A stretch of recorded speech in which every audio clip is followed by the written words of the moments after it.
name is Brianna Reeves, and today I'm going to be talking to you guys about the origination of pop music and how it came to be.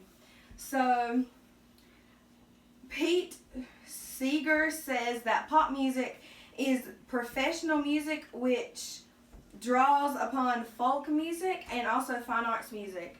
So everyone can relate to pop music in some way or another because pop music is short for popular music. So all pop music is just everything that's popular in today's time, just in one big category. So it contains current genres as well as oldies music, so like your 70s, your 80s, and so on and so forth. So personally, I can connect to pop music because it's one of my favorites, and because it has so many different artists and styles all rolled into one category. So now I'm going to discuss with you guys about where pop music came from and how it came to be. So there are many different types of music that eventually just came into different categories. So they've become associated with one thing or another: country, rock and roll, so on and so forth.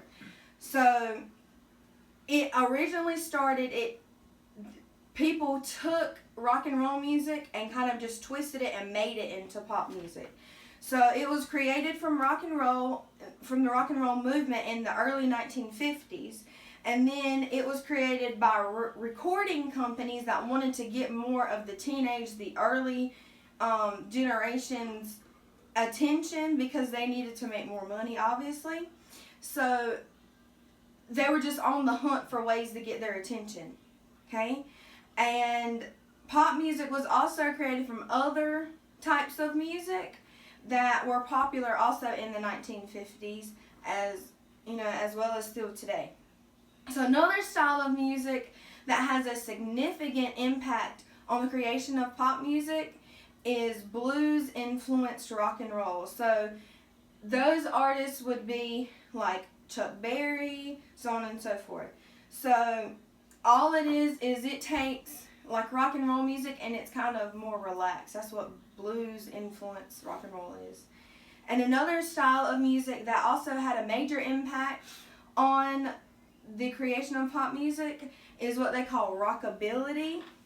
And an artist that is an example of this type of genre is Buddy Holly. Pop music was played at a variety of places. So if you listen to it now, you might go to a party and listen to it. You might hear it on the radio, be in a store and be listening to pop music. So it kind of just has many different places that you can play it. So the first place that it ever started to be played at was at nightclubs, because it was a good thing to dance to. There was no one set of style that you can dance to it with. It had a lot of different things that you can do with it. And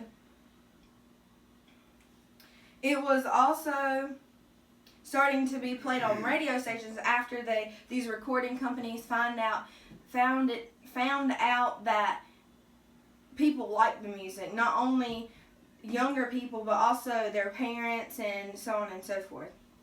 So pop music was originated from rock and roll, and it came from the founding of the rock and roll age. And then other styles of music also had a big impact on the creation of pop music, and popular music first started being played in nightclubs and then later on in many different places like the radio, in stores, and so on and so forth.